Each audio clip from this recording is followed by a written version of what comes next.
Alors aujourd'hui, on va parler d'un sujet qui fâche, les impôts.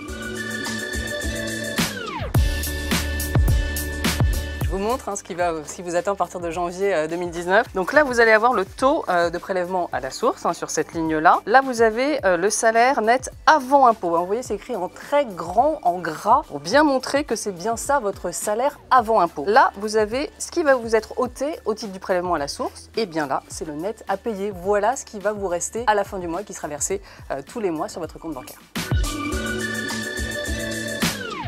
En fait, il va connaître votre taux d'imposition. C'est un taux qui est calculé en fonction de vos revenus 2017 et de votre situation familiale. Alors, cela dit, si vous voulez vraiment cacher des informations à votre employeur, vous avez deux solutions. Première solution, s'il y a de grandes différences de revenus dans le couple, si votre conjoint gagne beaucoup plus que vous, eh bien, vous pouvez opter pour des taux individualisés. À ce moment-là, votre taux va se caler sur ce que vous gagnez vous, personnellement. Ça peut permettre d'avoir une forme de confidentialité auprès de l'employeur. Deuxième solution, vous optez pour un taux neutre, un taux non personnalisé, qui est uniquement basé sur votre salaire. Donc l'employeur connaît déjà votre salaire, il n'aura pas d'autres informations. Alors ce n'est pas avantageux pour tout le monde. Attention, par exemple, si vous êtes marié, si vous avez des enfants, vous risquez de payer plus chaque mois, puisque ce taux ne tient pas compte de votre situation familiale, donc des réductions fiscales dont vous bénéficiez grâce à cette situation. Et à ce moment-là, vous allez être remboursé bien après. La régularisation interviendra 1 an et demi après.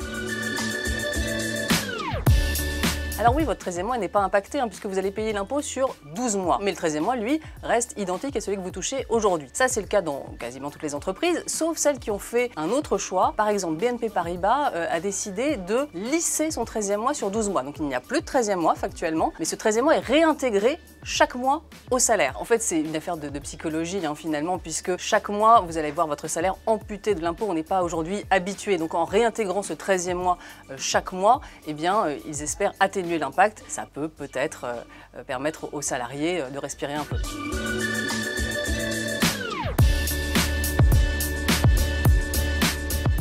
Les européennes, c'est dans 6 mois, le 26 mai, et ça s'agite dans les partis parce qu'en fait, on n'arrive pas à trouver de tête de liste en ce moment. Disons que c'était un peu la tentation ces dernières années, puisque les élus européens avaient aussi un mandat local ou national. Mais à partir de l'année prochaine, il y a un changement, puisque une loi entre en vigueur qui va interdire de cumuler un mandat local ou régional avec le mandat de député européen. D'autant que cette année, en fait, pour la première fois pour des européennes, on a quasiment tous les chefs de parti qui ont un poste, soit à l'Assemblée nationale, c'est le cas de Jean-Luc Mélenchon, c'est le cas de Marine Le Pen, et on a même Laurent Wauquiez qui est président de la région Auvergne-Rhône-Alpes. Donc tous, ils vont vouloir conserver ce poste national parce que la difficulté quand on est à Bruxelles, c'est qu'on n'a pas de visibilité. Le député européen Alain Lamassoure m'a confié une formule très marrante. Lui, il dit que quand on arrive à Bruxelles, on entre carrément dans une période de chasteté médiatique.